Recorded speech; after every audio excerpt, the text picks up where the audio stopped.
Hello, carnivores and vegetarians and vegans. My name's Dan. Oh, and pescatarians. Forgot about you lot. Sitting on the fence over there looking all non-committal. Yeah, you can come in as well. Bring your disgusting smelly tuna sandwiches with you. Anyway, my name's Danny Whitaker. This is My Own Worst Enemy, the mental health podcast, where it's my job to kind of entertain and inform you on all things psychological, I guess. So today's episode, something a little different. So far we've done clinical with the majority of the episodes. Then we've done something practical with the procrastination episode. And today we're going to be doing something historical because we're going to be talking about the history of mental illness. Now, before I introduce today's guest, I just want to give a little shout out to somebody because I've been wanting to do this episode for a while now, but it's it's a topic that's so kind of broad in scope that I didn't know how to kind of structure the interview. And so it kind of went on the back burner for a while. I ended up with like 12 billion questions and I could never quite narrow it down. Anyway, a couple of weeks ago, I stumbled upon an article by somebody called Alison Fershner. I think that's how you pronounce it. And she's written an article called From Skull Drills to Happy Pills, A History of Mental Illness. And it's a brilliant, brilliant little primer. I recommend everybody goes out there and gives that a read. You know, if you can't be bothered reading the whole book, then that's an amazing little primer. So anyway, I just wanted to give her a little shout out and say thank you for kind of inspiring this episode. I have tried to contact her by email, but even though her name's next to the article, I can't find her anywhere on the internet to send her an email. So, you know, that's why I'm doing it here instead. Anyway, my guest today is Professor Greg Eghigian. He is Associate Professor of Modern History and former Director of the Science, Technology and Society Programme at Penn State University. He's the editor and author of numerous books, including From Madness to Mental Health, Psychiatric Disorder and Its Treatment in Western Civilization, and the forthcoming Routledge History of Madness and Mental Health. He's also co-editor of the scholarly blog H Madness and section editor for the Psychiatric Times History of Psychiatry. In today's episode, we trace the history of mental illness all the way from ancient Palestine and the Greek physician Hippocrates, right the way up to Prozac and self-help gurus. On the way, we encounter exorcisms and bloodletting, witch doctors, magic spells, Islamic hospitals, mental asylums, country house retreats, Sigmund Freud, the advent of pharmacology, deinstitutionalization, and the rise of psychotherapy. Not bad for an hour and 20 minutes. As always, if you enjoy this episode, please take a moment to give it a positive review on iTunes or share it with your friends on social media. And without further ado, please enjoy my conversation with Professor Greg Eghigian. Okay, Greg Eghigian, welcome to the podcast. Thanks very much. Okay, so it's a bit of a different episode, this one today. We're going to be talking about the history of mental illness or mental health. I don't know which would be the best way of putting it. We've been just done kind of very clinical episodes so far, so this will be a nice little experiment. But before we kind of jump into it, if you wouldn't mind telling the listeners a little bit about you and how you got into psychiatry, psychology, whatever it is you do, and particularly your interest in the historical aspects of it. Yeah, sure. Okay, so I'm a historian by trade. I didn't start out that way. I actually, of course, in the States, what we do is, we separate our undergraduate education from our graduate education. And as an undergraduate, when I went to college, I actually studied psychology and clinical psychology and had thought that I would go into clinical psychology. Actually, for a time, worked as a mental health worker in a home for what was called then emotionally disturbed children, and did some internships at a psychiatric unit in New York. But I was increasingly sort of drawn to history, and I kind of had this kind of academic itch that I needed to scratch. And I began to really be drawn to not just looking at clinical studies or thinking about counseling and psychotherapy, but really starting to think about what's the past of clinical psychology and psychiatry and psychiatric disorders. And so already back when I was fairly young as an undergraduate, I was doing that kind of stuff. And then when I decided to go and get a PhD, I made the choice to go into history.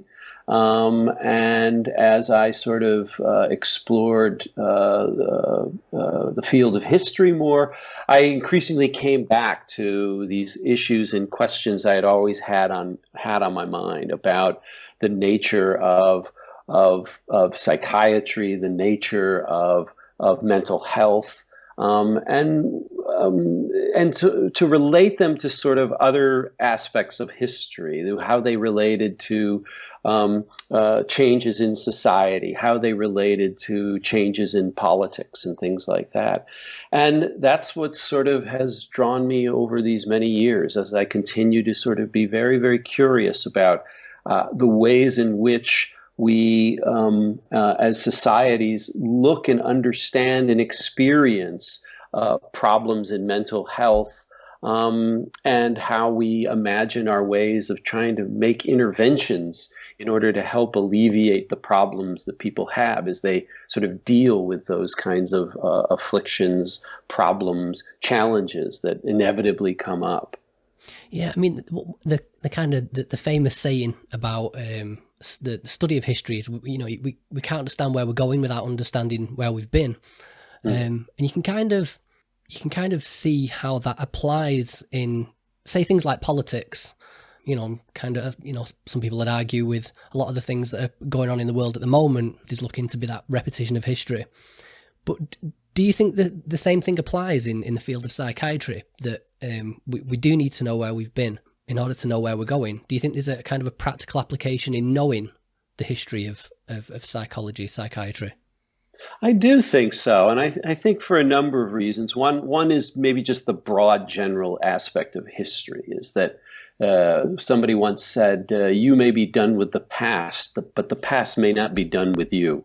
And so the past has a way of having stamped or sort of set out pathways that we follow as societies, as individuals, as communities, that we might not be aware of. We may very well not be aware of. And by studying the past, you start to realize that things that we accept as natural ways of doing things were actually invented. They were developed. They were directed in some way. People made choices along the way. So to learn about those choices is to also sit there and allow us the opportunity to say to ourselves, we could also choose to do things differently. We don't need to necessarily follow these pathways. I think that's one part of it. And I think the other part of it is psychiatry and the history of mental health, to me, is really quite interesting, in some ways quite unique,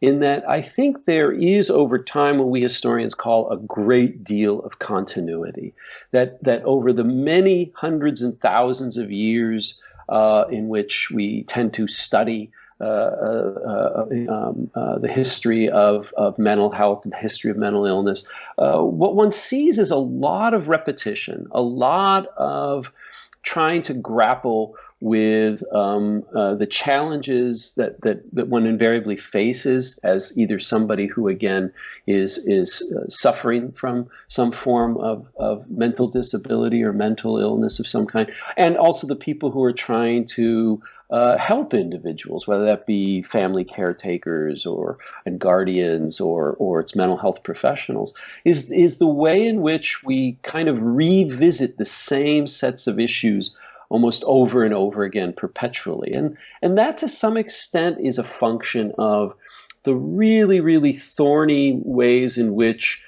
forms of mental illness present themselves to us. And part of it has to do with the fact that these things are about things that are in some sense quite common and universal in life. They are things that make us human. And so to some extent, what we do is we're constantly trying to sort of grapple with the same sets of questions and problems over time as our societies change. And so you see societies constantly coming back to some of the same sets of questions and issues, making new sets of choices along the way. And that, to me, is something that history can do, is sort of show those kinds of, and sort of present those kinds of quandaries to us, and hopefully give us some more information about it as we go along.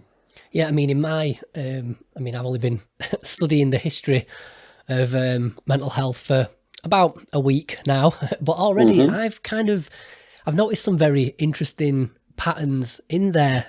Kind of the way I describe it is it seemed that we've been on the right track and then fallen off, and then we've gotten back on it again. And especially there's definitely some repetition going on with issues surrounding stigma of mental health. And that's definitely been a kind of a constant throughout history. But we'll get to that. So let's get into the meat of it now and go right back to the beginning. I guess my first question is where is the beginning when it comes to mental health as a thing that people recognize and that needs to be treated? Who was it? When was it? Take us back to the start. Yeah, well, it begins at the very, very beginning, really. Seems to be now plenty of evidence to indicate that the kinds of symptoms, the kinds of genetic mutations that we tend to now associate with mental illness can be found in various forms of animals.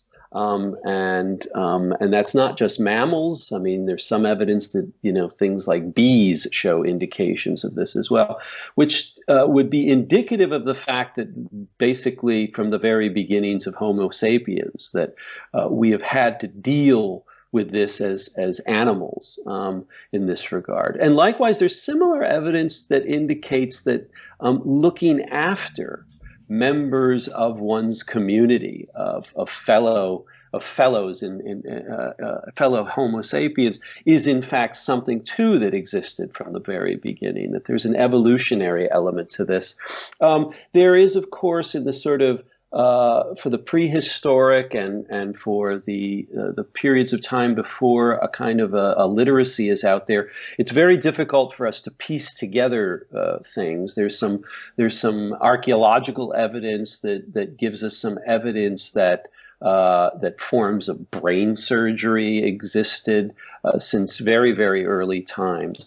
But really, what most social historians and cultural historians and medical historians tend to go back to is if we look in the West, for instance, we tend to go back to the earliest sort of written records that we might get from ancient Palestine and ancient Greece and ancient Rome.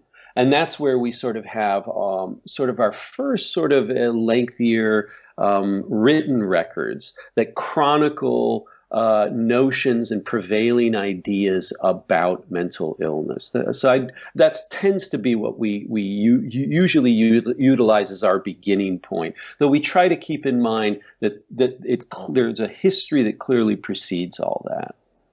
Right, okay. So firstly, before we get into what those prevailing ideas are, I know this twigged me, and I know a few people at home are going to be thinking the same thing. But when you mentioned that there's kind of evidence of mental disorder in other mammals and stuff, what are they experience? What kind of mental health issues are they experiencing? Very quickly, of course, but just out of interest.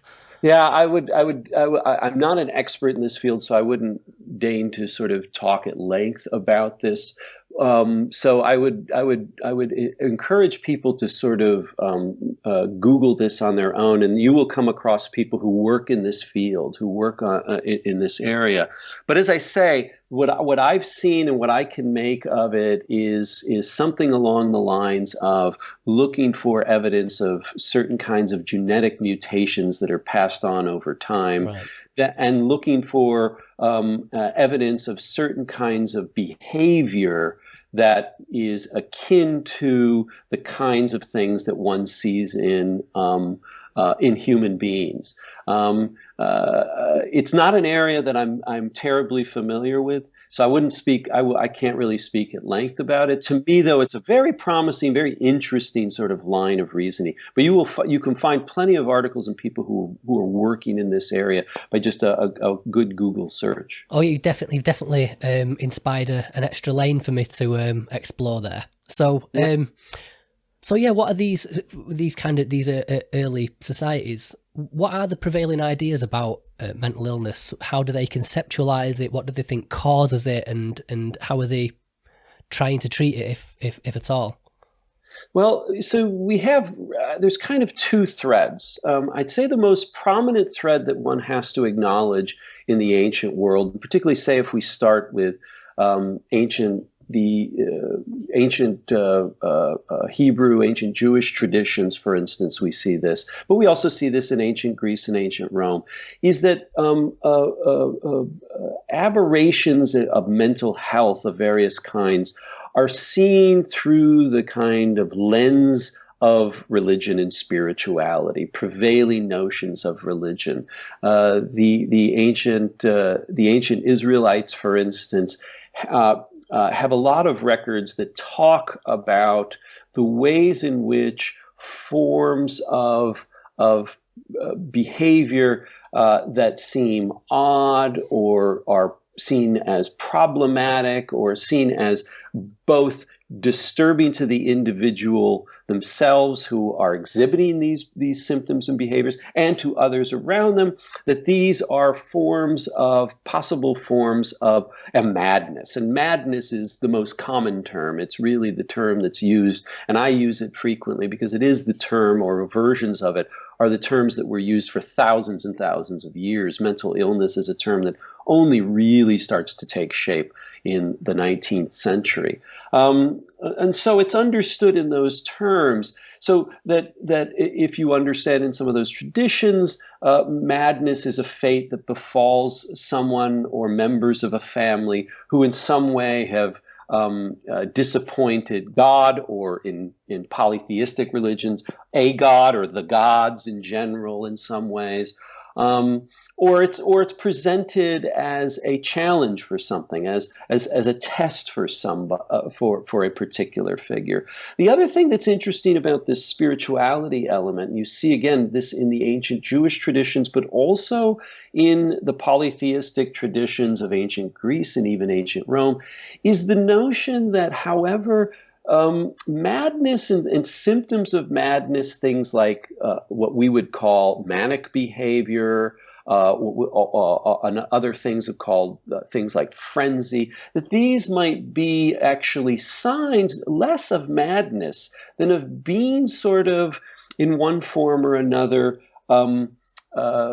sanctioned by God as a prophet. That the lines separating what was considered to be prophecy and the lines separating that from madness were actually rather blurred for many people in the ancient world on this count. It's not to say that one necessarily would assume that somebody who was a prophet was mad or somebody who's mad is a prophet.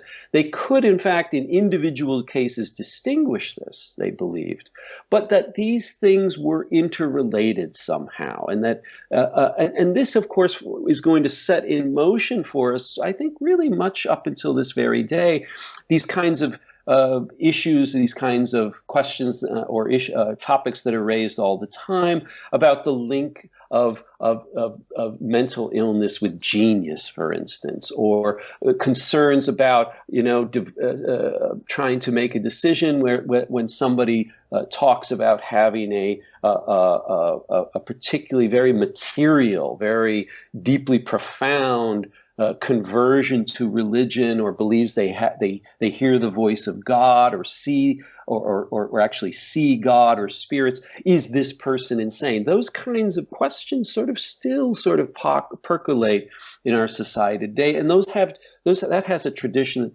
dates back to the ancient world. But the other tradition that also emerges in the ancient world, and this is mostly identified with the ancient Greeks, comes out of really the teachings of Hippocrates, the great physician Hippocrates, and later the great physician Galen and others, is a focus on physical, material, what we would call somatic aspects of human beings. And that tradition that comes out of Hippocrates was tended to be actually much, much more secular. And in fact, many members of Hippocrates' school of thought really had a distaste for spiritual explanations about mental illness. And instead, the argument of Hippocrates, and that many will follow for thousands of years, is that the body is composed of four different humors: blood, phlegm, black bile, and yellow bile, and that these various humors, that's our term for it. The Greek is hemoi, which really kind of literally means sap, like sap from a tree. So they imagine these as kind of thick liquids. That these kinds of humors are what we are composed of inside, and that for somebody to be in a good state of health, these things are in relative balance with one another. This is the ideal of the Greek and the Romans about not just health, but also, in fact, morality and other things, and temperament. And that a sort of nice, perfect kind of balance or relative balance in one's body is ideal for health in general. And that when it comes to mental health, it's an extension of all other forms of health, is that when we see something that would be identified for them as a case of madness, it is evidence that in some form or another, those humors are out of balance. They're out of whack. For whatever reason that might be. It may be because one has been of an excited mood. It may be because of a change in climate. It might be because of bad eating habits. It could be a variety of things. But the job of the physician in those cases is then to help return your body to balance. It is to first identify which of these humors is out of whack, is either there's too little of or too much of, or is stuck in one part of the body and needs to be allowed to circulate more freely. The job of the physician is to make that possible again. And so a lot of the focus of those physicians was on finding ways to do that through the ingestion of certain herbs, or using smells and odors, using changes in climate, telling somebody to, for instance, go and stay in the mountains for a while, or find an opportunity to be around a lake or a sea for a period of time. But in one form or another, find ways to manipulate the body such that these humors would once again be in some kind of form of harmony and balance, and that becomes sort of the key element in their treatment regimens. Yeah, that's the one with the four humors. This idea of an imbalance, that's obviously got kind of correlations to the chemical imbalance theory that some people subscribe to nowadays, and also the treatment of it, of getting people out in nature. And that's kind of what a lot of people are coming round to now after the rise of like pharmacology and things like that in the 80s, when it was all about the pills. Now people seem to be a bit more what's the word, looking for kind of natural remedies for these things. Yeah. So that explains the idea of the imbalance of these four humors. But for those societies where it was like whether it was demonic possession or like a punishment from God, what were the treatments there?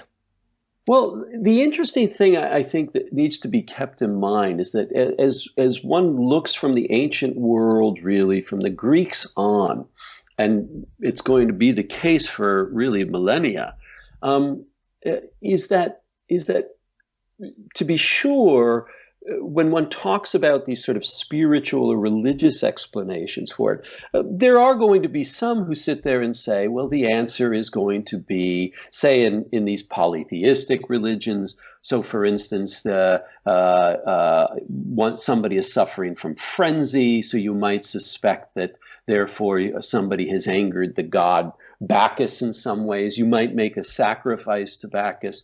A very common thing in ancient Greece, and to some extent in ancient Rome as well, was spending time in a temple. And what you would do is you'd come to the temple. There would be an oracle of some kind who would be there, and the idea would be you would sleep the night in the temple, and there you would dream, and then those dreams would reveal something about what you needed to do to assuage the particular god or gods who were relevant to sort of give you a cure. And the idea is the seer, who would also be at the temple, would then offer you advice, interpretations of your dreams to help you sort of get there.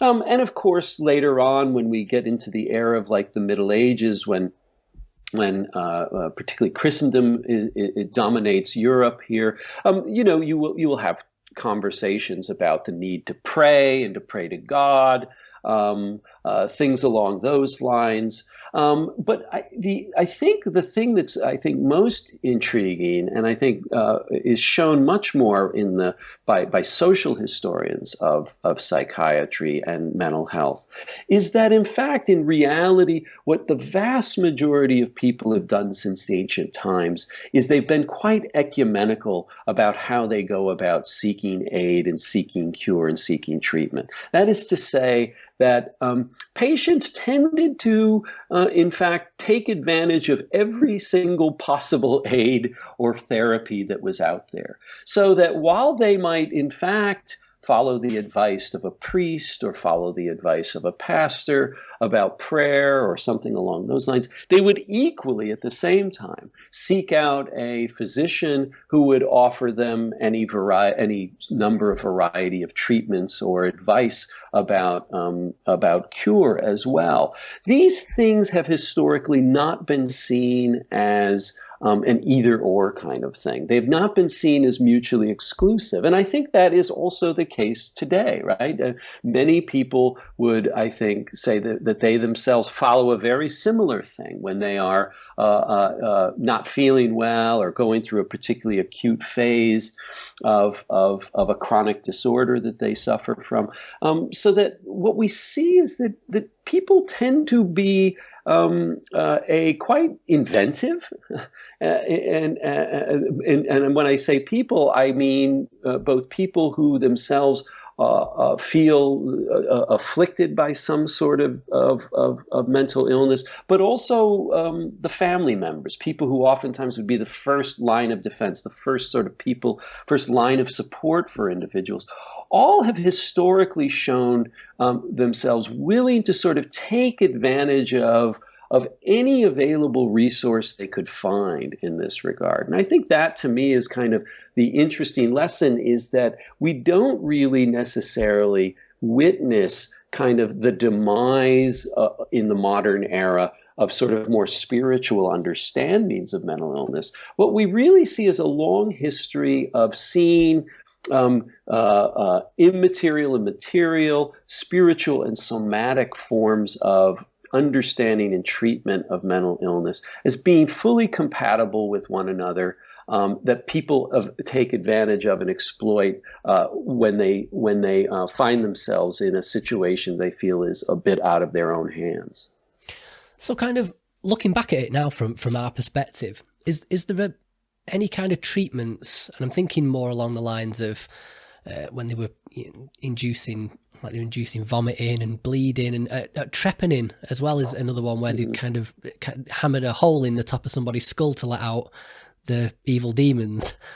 Obviously, those seem a bit probably not on the right track with those. But with the things like herbal remedies and things like that, looking back, was anyone ever onto anything? Was there anything that worked? Because the thing I'm thinking is, for these treatments to last so long, even if people were going about it the wrong way, I might be wrong in this assumption, but I'm assuming they were trying to do the right thing for people. They were genuinely trying to make people better. But how do these treatments persist if they're not ultimately successful? Yeah, no, that's spot on. And you're saying something I say to my students all the time, because when we look at some of these things like bleedings and purgings and the use of emetics and things like that to get people to have diarrhea or to vomit, things along these lines, even some of the more violent treatments where patients, physicians in the Middle Ages, for instance, would recommend, for a distraught patient who's in a particularly agitated state, throw them into the sea or the ocean and let the waves hit against them very hard. It's very common for us to look at that now and to say these were just people who were interested in torturing people. And you're quite right. That, I think, is a misreading. I think historically there's no question that the people who were involved in trying to manage these problems and in some way to help to deal and to administer some sort of treatment did so in very good faith. They were very, very interested in helping these individuals. And so I think what we have to do is, as you say, is try to sort of go backward and try to get into a situation where we can try to excavate and recover what was their thinking about in this regard. Because I do think you're quite right. I say much the same thing all the time, is that if we think that humoral medicine and these forms of treatment were nonsense, we have a problem, because they were the standard canonical form of treatment for thousands of years. It's hard to believe they would have been around that long had they not had some effect. I think what, and it's difficult to say in some instances. Trepanning, for instance, as you talk about, boring holes in the skull. What we know now, when we look at those records, I think what we now think about that is that trepanning oftentimes was done to deal with probably people who suffered from fairly severe concussions and who might have had blood collecting, right? In their around their cranium, and so that trepanning might be used to sort of release some of that blood which was creating pressure, which is why then some of these people survived in some sense. So in some sense, they were aiding at least those kinds of individuals. I think in other instances, we might find explanations in other forms. And that would be, for instance, we often talk about, and particularly I know this from colleagues of mine who teach nursing talk about this, but the phenomenon of the healing touch, right?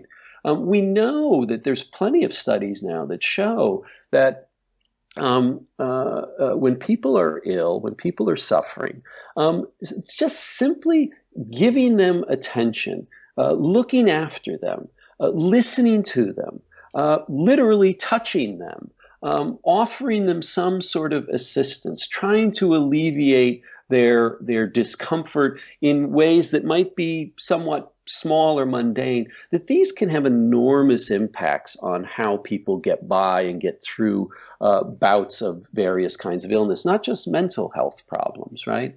So I think that's part of it too. And what I think is often lost in these kinds of discussions about the use of these kinds of treatments as, leeches and purgings and things like that, is that while all of that is going on, most of these physicians would also have been having conversations with their patients. They would have been talking with their patients. They would have been asking their patients questions. They would have been trying to tease out more information. And they would have also been trying to mobilize that particular patient's family members and caretakers to sort of ask them about what's going on, get them involved in looking after someone. I think all of those things together, when you think about that as sort of the more common sort of model for how caretaking went on, you start to realize that what folks were involved with is that they were surrounded by a kind of, I guess the term I might use, a kind of an entire ecology of care that was there, that needs to be sort of attended to. And that for that reason, many of these treatments were seen by the people experiencing them as effectual, as efficacious, as things that were working in that regard. Yeah, I guess there's something to be said for just the placebo effect as well. And, I think there's a lot of studies on that to show that placebo can be effective, just the belief that something works. And I suppose especially in an age where if you've got someone who's a member of the clergy, and this person who you look up to, you see as, who might have a direct connection with God, if they're treating you, then, of course this is going to work. And maybe that sense of hope is going to, just change your view of yourself, I guess, maybe, and make you feel better just from knowing that you're in good hands, maybe. So going from, say, ancient, before we get to the modern period, which I suppose would be, maybe around the 17th, 18th century, during the Middle Ages, was there any kind of conceptual leaps forward that took place, or was it's still very much the I was going to say barbaric, but we've obviously just said that that's not quite the case. But was there anything in particular that was kind of unique to the Middle Ages in their conception of mental illness? Well, conceptually, it is a period, I think, in which most historians who've looked at it would say it's a period that conceptually doesn't show a lot of innovation. There's a lot of continuity with the ancients. And in fact, the ancient texts are often, and the ancient teachings remain sort of the standard, the canon for going forward. Probably the great innovation, though, of the Middle Ages is the advent and the spread of the notion of the hospital.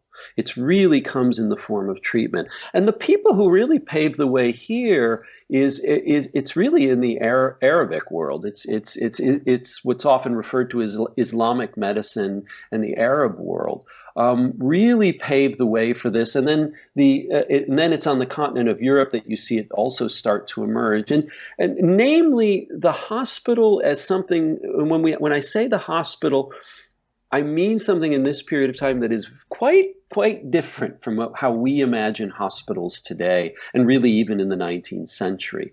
Hospitals were institutions that by and large very often had no sort of medical or clinical sort of basis to them. It was rare for instance, a physician to even step foot in a hospital except every now and again. They tended to be run by religious orders of various kinds. And what they were intended to be were kind of way stations for a variety of people who didn't have sort of support networks or resources. So the indigent, the infirm who didn't have family members, pilgrims on their way to the Holy Lands, wayfarers who were out of their luck. But that also included the people deemed to be mad, particularly oftentimes people, again, who didn't have any family members or resources nearby.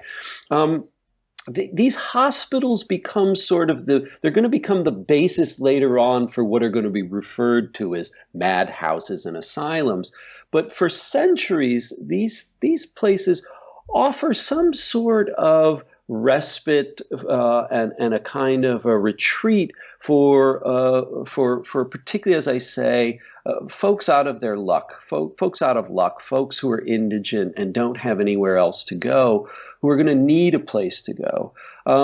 It provides them a kind of a refuge in that regard. And as I say, in the Islamic world, these hospitals could be actually quite elaborate. The city of Baghdad was known to have a particularly grand one in the Middle Ages. So I'd say that's one of the great real innovations in both the Islamic and in the mainly Christian European world were the spread of these hospitals through religious orders.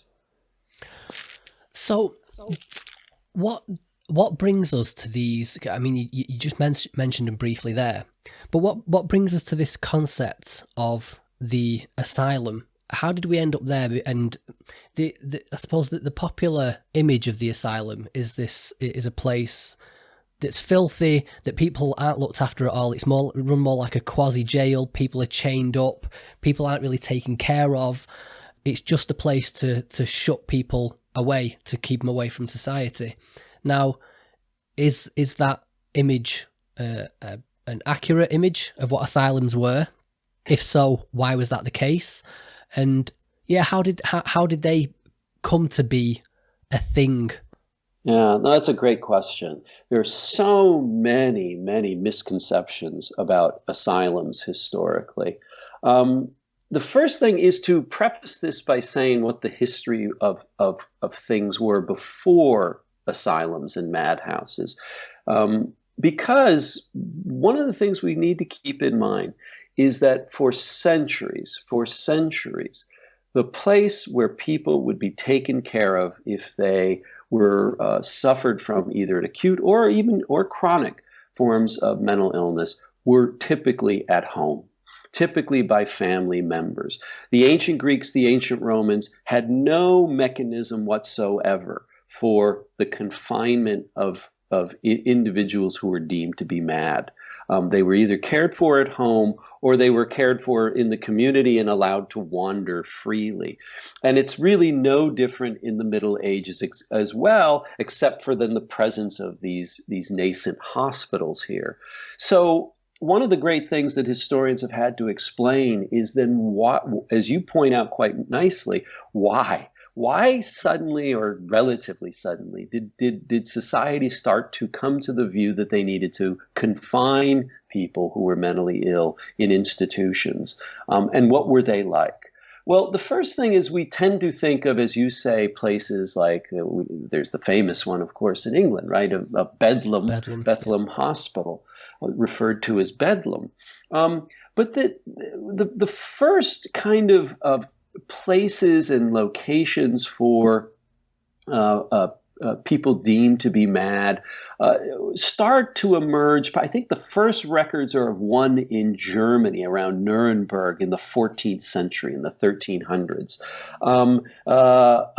Bethlehem also starts to take in a few, I think, already as soon as the 14th and 15th centuries, though clearly there's only significant numbers that are of mad, so-called mad individuals as patients in Bedlam, really in the 17th century. So there's sort of some development of there being what was referred to at the time in different languages as madhouses, or parts of hospitals that were segregated from the other parts of the hospitals that were designated for particularly agitated mad patients. But the thing we have to keep in mind is until the 19th century, the number of these patients and the number of these institutions were very, very, very small. This is a vast minority of the number of people who would have been deemed mad at the time. The construction of asylums as a social deliberate project on the part of governments, on the part of communities, is a 19th century phenomenon. It starts in different places and develops and takes place and takes shape in different countries at different times, in places like England, in places like Germany and France. The development starts taking place already in the beginning of the 19th century, really gathers steam and really is full-blown in the middle part of the 19th century. In places like the United States, it begins a little later. If you go to places like Asia, for instance, in Japan, Korea, for instance, it doesn't even take place until the 20th century. So different parts of the world see the advent of this asylum era taking shape at different times. There are a lot of theories for why this process took place, and lots of different forms of ways in which we can speculate about it. But probably some of the factors that factor into this is that it's the beginning of an age in which I think institutions, the use of various kinds of institutions, are seen and typically public institutions, the use of public funds to support this and to offer resources to manage what is an increasingly mass society of larger numbers of people living in more concentrated urban areas, as using institutions to sort of resolve the tensions, the problems that are created by that process of urbanization and industrialization. Schools, for instance, are another thing that are an innovation of the 19th century, public schools. So similarly, asylums are seen as a resource where you can offer individuals who are under distress an opportunity to get away from the challenges that face them in the outside world with now medical specialists, people who are clinically trained in some form or another, who can offer their services on a daily basis in this regard. Asylums themselves could vary. There's no question there were various kinds of asylums who were poorly funded and understaffed, who could in fact look like that image that we tend to have of them, as really sites in which people are simply warehoused. But I would say when you look in the 19th century, particularly in the beginning of this process, it's very much quite the opposite. Asylums tended to be established in rural areas away from cities, with the idea being that fresh air, quiet, sunlight, these things were kind of critical to somebody's mental health.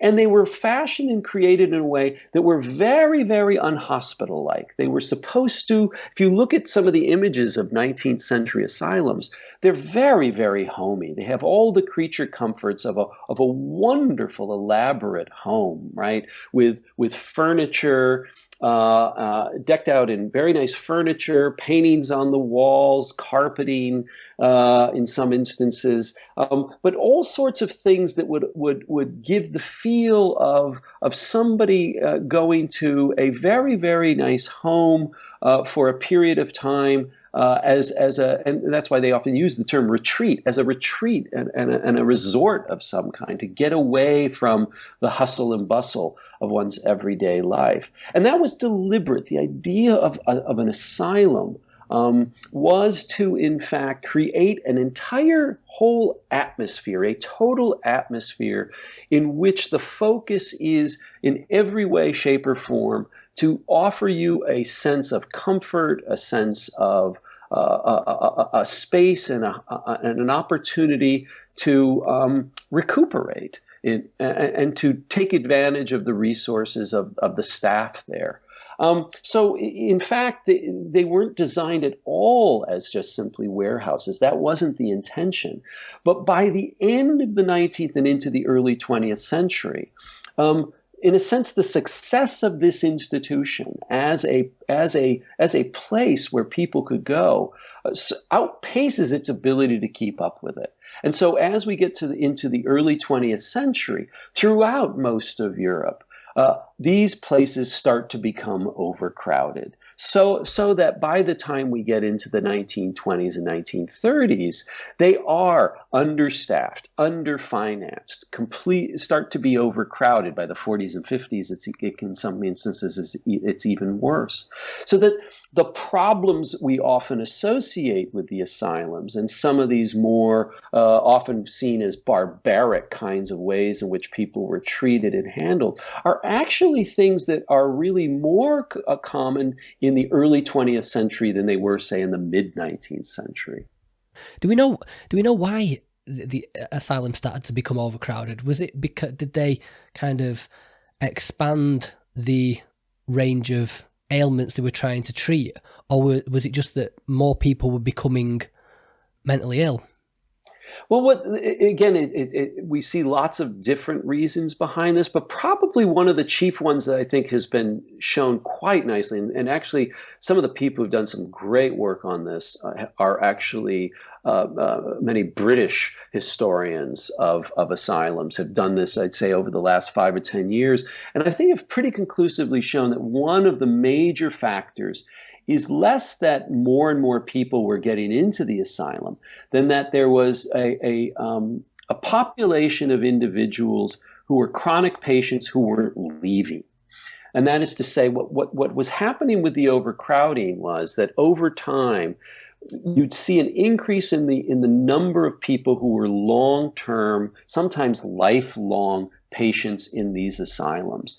And the reason for that seems to be, among other things, the problem of what was called general paresis, that is, untreated syphilis. And so what you have is what happens when you have syphilis and it's untreated, is over time, what it can do is it can have an impact on one's neurological system, on one's brain in the end. And the problem with neurosyphilis, as it's called, is that the symptoms of neurosyphilis will oftentimes not exhibit themselves for many, many years. Sometimes it will take decades for the symptoms to occur. And so, as many historians have been pointing out, that individuals would contract and would start to exhibit these forms of neurosyphilis, but the physicians didn't connect it to, in fact, being infected by syphilis, because so much time had gone by since somebody had ever had a bout of syphilis, such that then they are just seen as mad in one form, psychotic in some form. And so that many of these asylums find themselves by the turn of the century to have a significantly, relatively large population of individuals who are much later in their lives, who are now suffering from incurable forms of psychoses, dementia. This takes up most of their time. Trying to manage these people's lives is very, very labor intensive and leaves them really at a loss for finding any cures for these people, because they're in such an advanced state of neurosyphilis, there was nothing they could really do for them. So this seems to, for instance, be one of the reasons for this kind of overcrowding, which in turn starts to lead to a great deal of pessimism about what it is that the asylum can do for people. Okay, so I think my timeline of events I've got in front of me here, I'm seeing that possibly the next kind of the big conceptual leap forward brings us to Freud. Would it be right in thinking that, or was there maybe something before him, or No, yeah, I mean, we could talk about Freud. I mean, Freud and psychoanalysis is a kind of an intriguing aspect of things. It just seems from the outside looking in, it's almost as if Freud kind of almost has the same kind of impact in the realm of psychology that maybe, Darwin did in the natural sciences. This guy came along and kind of revolutionized things. Is that, and I know it's not quite as big as Darwin, but does Freud represent a revolution? Well, that's a great question. And it all depends on who you talk to. I would put it this way. I would say that historians now who have been working on this subject, we tend to now see Freud as certainly an innovative figure. He's an innovative figure, to be sure, and psychoanalysis is a major innovation at the time. I think we've come to see Freud and psychoanalysis as perhaps a lot less revolutionary than we used to believe he was.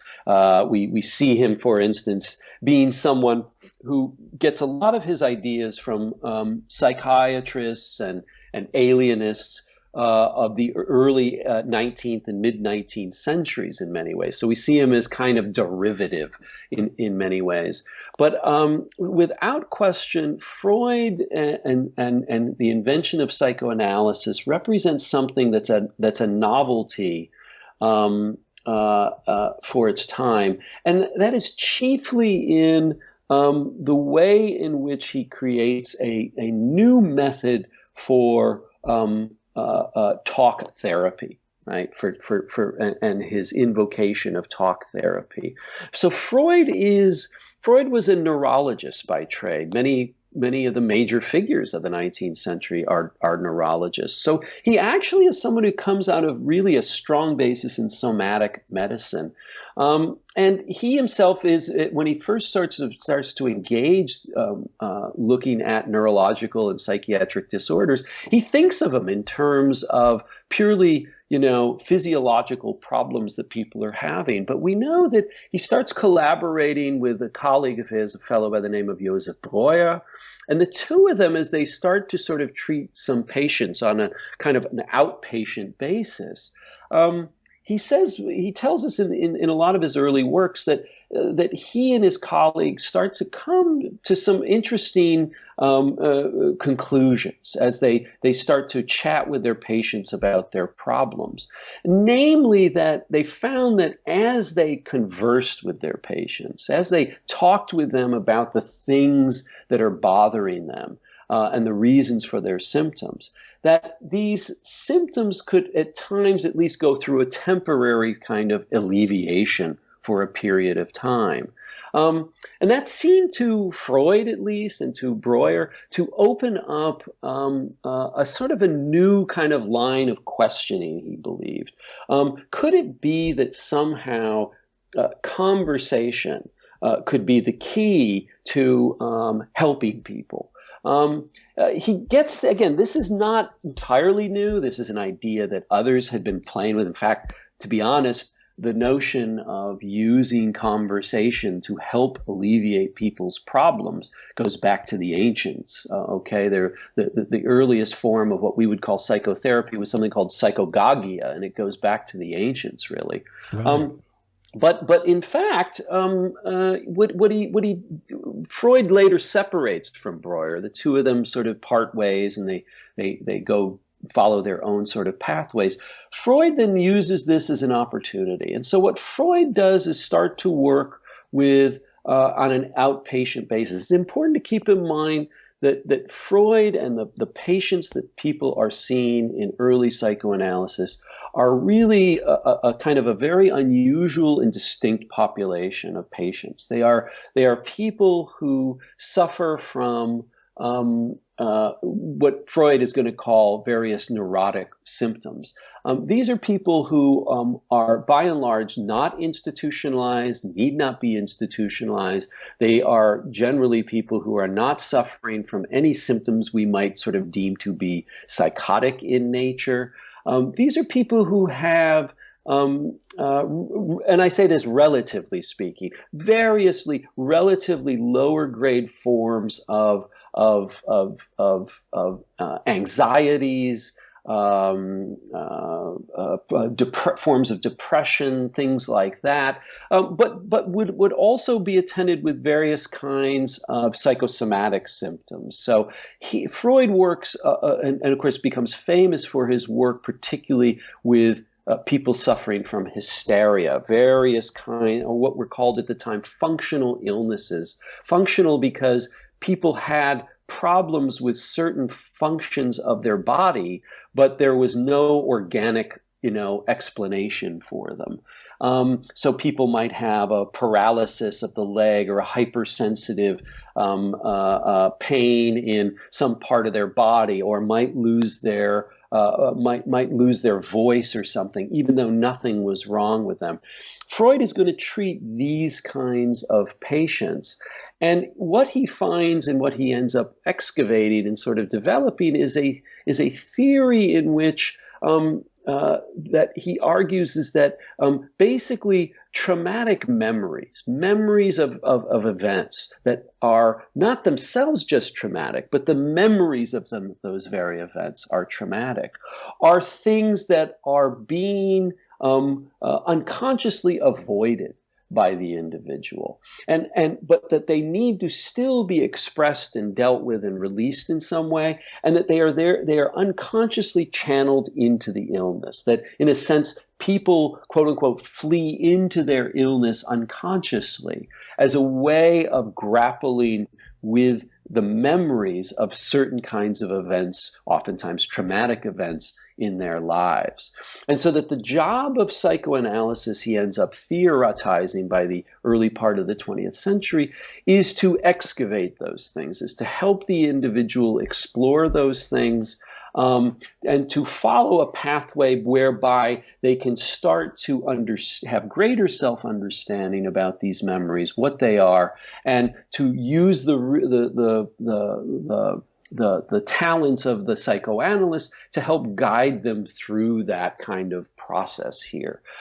So he invents a kind of a new modeling of talk therapy, a new model for counseling. It's very labor intensive. It's very long term. It's It's not a therapy that's right for anybody at the time, really, partly because it costs a lot of money. It demands that somebody be someone who actually is willing to have lengthy conversations about what's gone on in their lives. But it does open up a variety of interesting things. Well, because I think one of the things that psychoanalysis does is it opens up the notion of the need to talk about one's family relations. I mean, in a sense, one of the more interesting aspects of Freud and psychoanalysis is to realize the importance of actually understanding family dynamics and looking at the ways in which families interact and interrelate with one another as something that has a role to play in the treatment of somebody who is suffering from some kind of mental problems or interpersonal problems. Okay, following on from that then. So it would be a mistake then to assume that Freud invented kind of psychology as a school of thought. There were people before him, and where did that start? Obviously, without going, too detailed into it and taking too much time, but where did this school of psychology come from? And the reason I ask that is because the people before Freud, you never hear about them. And then Freud comes along with psychoanalysis, and that seems to be a concept that sticks. So I'm just interested in, like I say, who came before him, but why did psychoanalysis stick as a concept? Yeah. Well, yeah, you're right. One could spend a long time talking about what, but I won't do that. I'd say there's kind of two threads. If we want to look at some of his predecessors in more recent history, rather than going back to the ancients or something. One are the developers in the 18th and early 19th century of what was called the moral treatment. These are people like Philippe Pinel, for instance, Tuke at the York Retreat in England, Francis Willis also in England, a group of reform-minded physicians and alienists, as they were called at the time, around the turn of the 19th century, who believed that it was important to understand people who were deemed to be mad as not actually categorically different than everyone else, but actually people who had the same kinds of faculties as every other kind of individual, who had similar kinds of aspirations, who had similar kinds of emotional lives, who had similar kinds of intellect and intellectual capabilities. And so they all sort of simultaneously developed what's called the moral treatment. And by moral, what they meant is that a treatment directed towards the moral faculties of individuals, that is to say, their intellect and their emotions, instead of these things that we talked about before, the use of physical forms of treatment, of leeching and bleeding and purging. So that's one of the sources of inspiration for Freud. Another one are people like Hippolyte Bernheim in France, for instance, who were exploring the phenomenon of hypnosis and started to glom onto the idea that hypnosis, which had been a form of therapy and treatment for some time, was actually nothing special, that hypnosis wasn't some sort of unique, sort of strange or magical sort of state of mind, but rather was a form of intensive suggestion. And Bernheim, in positing this idea, sort of opened up the opportunity for people to say, well, could it be that suggestion might be the way to help people? If hypnosis is nothing more than another form of any other form of suggestion, why couldn't the healer, the doctor, the pastor, whatever, simply help another individual who's suffering from or troubled by certain mental problems by simply helping suggest alternatives, giving them suggestions of various kinds? And so in that sense, Freud is really taking advantage of that thread as well in that regard. So psychoanalysis, I think, then takes off from there. The interesting thing is in the last part of your question about why did psychoanalysis succeed or gain the traction it did is kind of interesting, right? Because on one count, actually, it didn't. I mean, psychoanalysis really, interestingly enough, never has enjoyed the kind of success it wanted to in its homeland. That is to say, Freud is from Austria, he's from Vienna.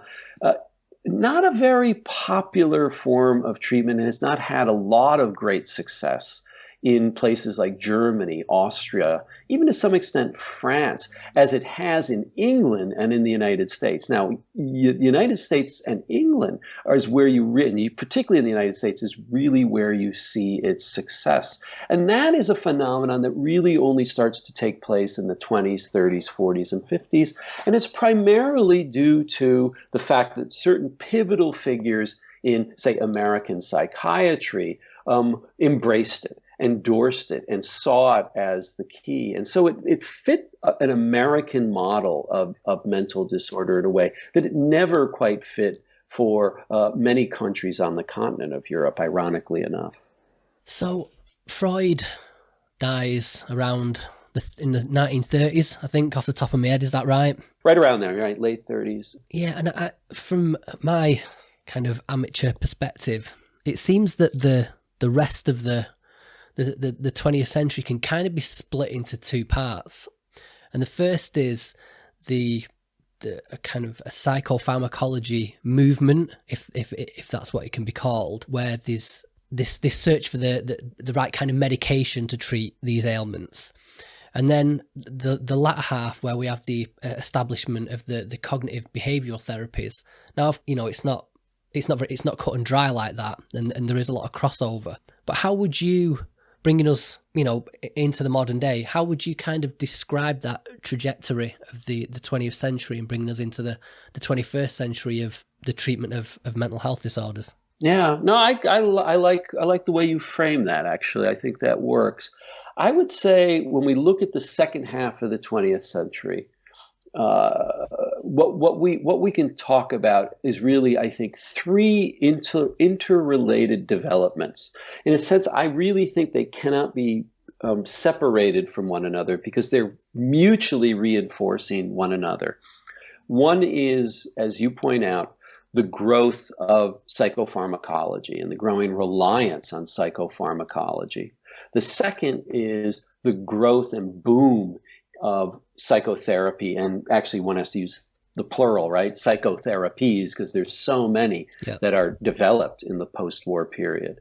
But the third thing is the deinstitutionalization process. That is to say, the demise of the old asylums of the 19th century, right? Those three phenomenon are interrelated with one another in really interesting and important ways. So if we start with deinstitutionalization, for instance, it's a process that really takes shape slowly. It already is, to some extent, in a place like the United States, already underway in the 1940s and 50s.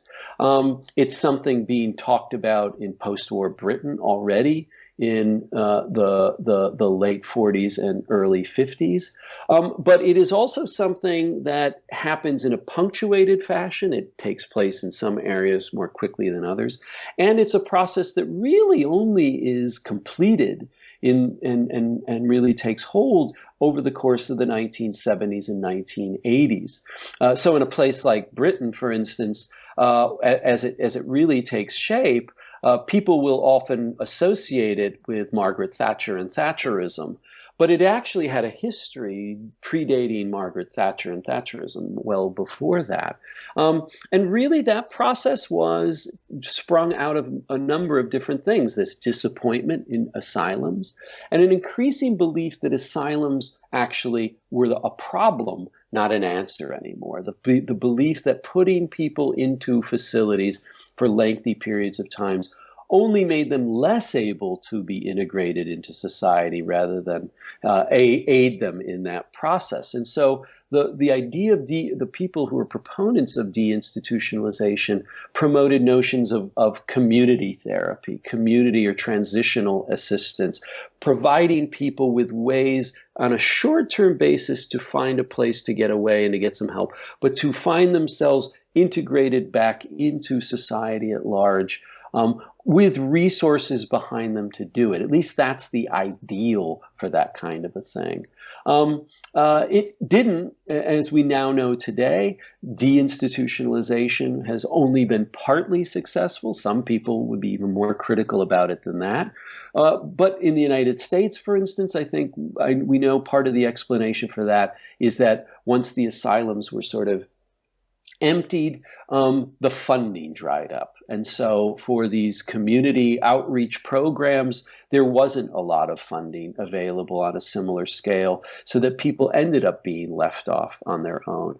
Deinstitutionalization, however, was also supported and reinforced by the advent of new kinds of psychopharmaceuticals. Probably the one most famous was chlorpromazine, Thorazine, as it was called here in the United States, in 1952. But these drugs, which were available and used for some of the most seriously mentally ill patients on wards, seem to offer folks, institutions and clinicians and patients themselves and their families seemingly new kinds of resources that gave people a measure of an amelioration of their symptoms. We have to be fair. These things like that, or the anti-anxieties such as Librium and Milltown in the 1950s and 1960s as well. And then later on, we of course think about some of the mood enhancers and the antidepressants like Prozac. We have to be clear about something. None of these drugs could be claimed to be cures for people's problems or for people's disorders. But they seem to offer something that had never existed before, forms of chemical treatment that were not simply tranquilizers, not simply that sedated people, okay, like the kinds of drugs that were used, say, at the turn of the century. That's one of the things. And then the other, they seem to also provide people with enough support, enough of a sense of amelioration of symptoms that allowed people to be able to live on their own, or at least live without having to be institutionalized any longer. And once that comes into play, it seemed to give more support for the idea that the institution of the asylums were no longer needed. And so more people now start to be let out of the asylums. Asylums are no longer sort of the first resort for people. This then creates a new market for whom? The psychotherapists, because now outpatient care becomes now the model. It becomes actually the first line, the first resort for people. And so this helps to then explain why psychotherapy also booms at this time, because now it benefits by having the opportunity now to treat a far larger number of folks who are looking for them.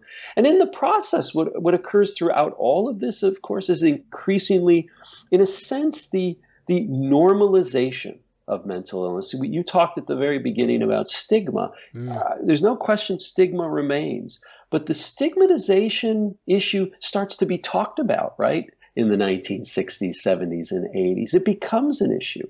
And more people become more and more willing to publicly acknowledge, either in the media or to their family and friends, and acknowledge, I suffer from a mental illness. I suffer from these issues. And it's seen as far less problem in many, many more circles than it once did. And that normalization is in a sense, part of an offshoot, a byproduct of all of these things. The cost of this, of course, however, is simultaneously normalization opens up mental illness to commercialization, right? The selling of various products to folks who are looking for assistance. And so it also is an opportunity for various kinds of institutions like psychopharmaceutical companies, like psychotherapists, clinical psychologists, psychiatrists, to make some money off of all of this as well. Yeah, but also I think a lot of like woo-woo stuff as well, you know, like your herbal remedies and your self-help gurus and things like that. Yeah, absolutely. So bringing this full circle then, kind of taking everything into consideration. Firstly, do you think we're kind of where we are at the moment as a kind of cultural paradigm for mental health? Do you think we're on the right track, for one? And then secondly, like we were talking about, you know, we need to know where we've been in order to know where we're going. Where are we going? What's next for the mental health industry? Oh boy, those are good questions. You know, historians, we are infamous for not being very good at predictions. Right. And we're very, very, very good about the past, not very good about the future. What about the present though? Do you think we're in a good place?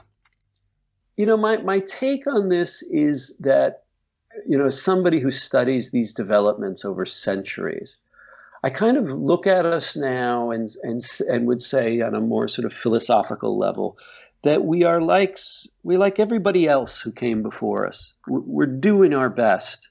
It's not to say we can't do better. We have to do better.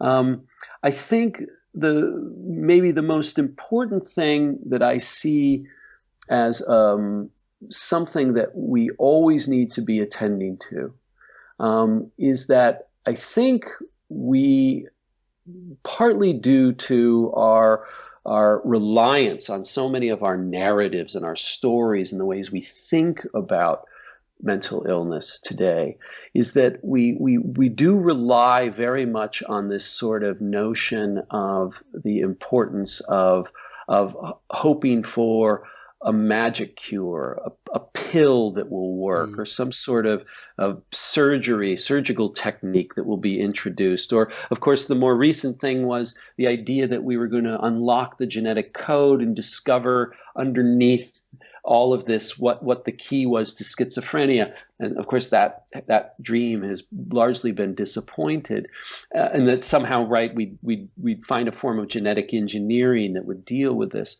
I think what we find is that in a sense how intractable psychiatric problems can be, how much they are a part of our lives, and how difficult, maybe even well nigh impossible they are to extricate from ourselves and our lives. And that if that is the case, then part of what it means to do better and to do the best we can do is to point our fingers and to think about more generally about the social, the institutional aspects of things, the need for us to provide all sorts of resources for individuals who are vulnerable, who are in need, that aren't just things that people who suffer from psychiatric disorders require or need. It's what anybody who's in a difficult situation or is in a state of great pain or agony of some kind would require. Access to cheap, inexpensive healthcare, a big problem here, for instance, in the United States, right, is one of those things. Access to education, educating the public in general, thinking about finding ways to fund innovative new forms of psychotherapy, right? We spend so much money on the chemicals comparable to what we spend on psychotherapies. So from my line of thinking, those kinds of aspects of things, these interpersonal, social, societal level kinds of things, seem to me the things that are most in need of support as we move ahead. That's a great answer, Greg. I've got to say, this has been a super interesting interview for me. I'd considered doing this topic a while back, but kind of stuck to the clinical stuff. But this has definitely encouraged me to go ahead and kind of broaden my horizons on the range of topics I'm going to cover on this podcast. But Great. Before I let you go, if I could keep you for 5 more minutes to run my quick fire questions, Pasha, that I like to ask people at the end of every interview. Okay. Okay, firstly, nice and simple. Do you have any book recommendations on this topic for the listeners? You might take a look at a relatively new book by, his name is Andrew Scull, Scull, a book called Madness in Civilization, A Cultural History of Insanity. It's a nice read, very nice read, and a very good guide to the history of mental health over the many, many centuries. Okay, and you got one yourself coming out soon. I believe you're editing a book. I do have one coming out with Routledge Press, which is going to be a collection of essays by various authorities called The Routledge History of Madness and Mental Health.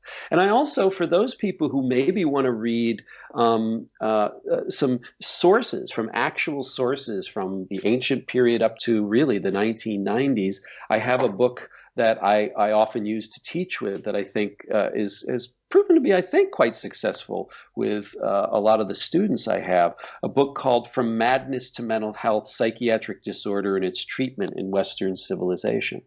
Oh, great. Perfect. Okay, right, let's get into it now. If you could take the reins of power at the Department of Health, or whatever it is you guys have in the US, what policy or policies would you implement to improve the mental well-being of the general public? Good question. What would I do? Think very dictatorially. You do whatever you want. Oh, that's nice. Yep. I would make it such that we would have universal free healthcare coverage for all citizens and all residents of the United States.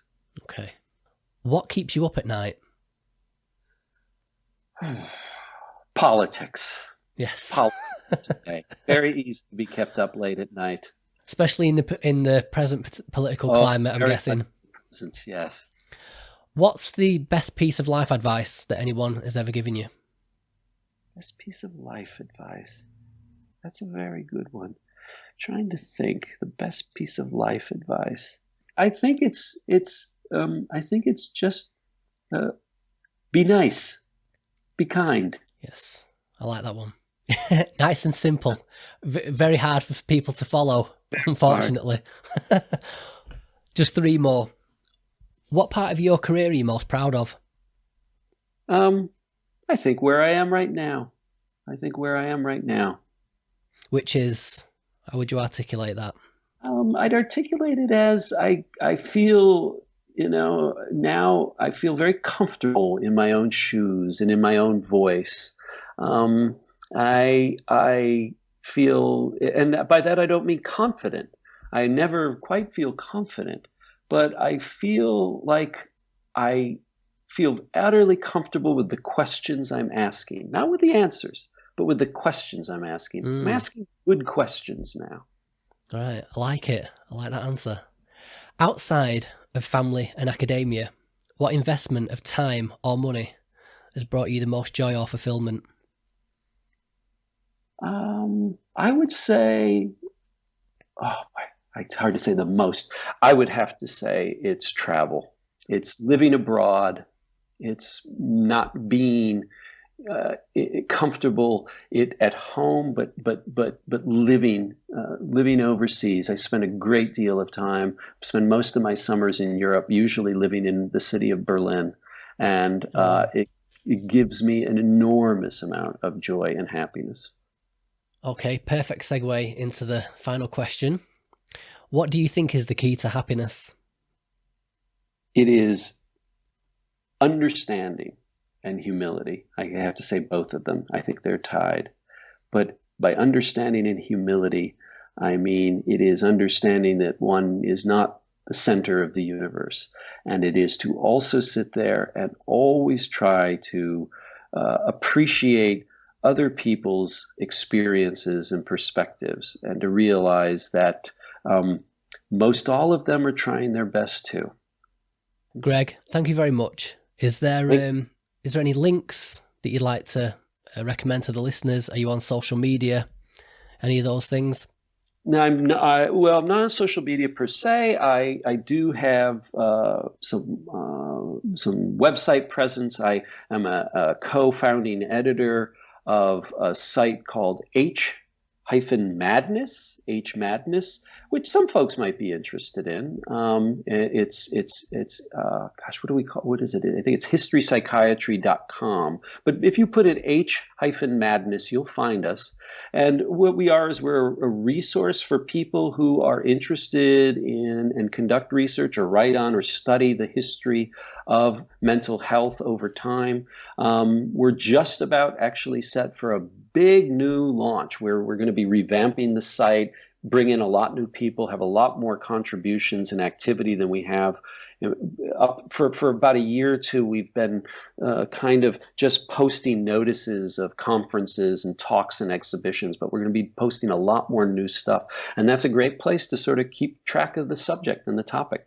Oh, that's great. Well, I'm slowly building up a nice little base of people, like students and stuff, that are actually studying psychology and all those things. So that's great. Yeah. Okay, Greg Eghigian, thank you very much. Thank you. Okay, if you'd like to comment on this episode, you can do so by going to myownworstenemy.org/podcast. That's also where you'll find all the show notes and links to any relevant information. If you'd like to support this podcast, you can do so by leaving us a positive review on iTunes or just sharing your favourite episode with your friends and family on social media. If you'd like to contact me, I'm Danny D. Whitaker on Facebook and Twitter, or you can send me an email to danny@myownworstenemy.org. And until next time, behave yourselves, but not too much, and I'll see you again next time.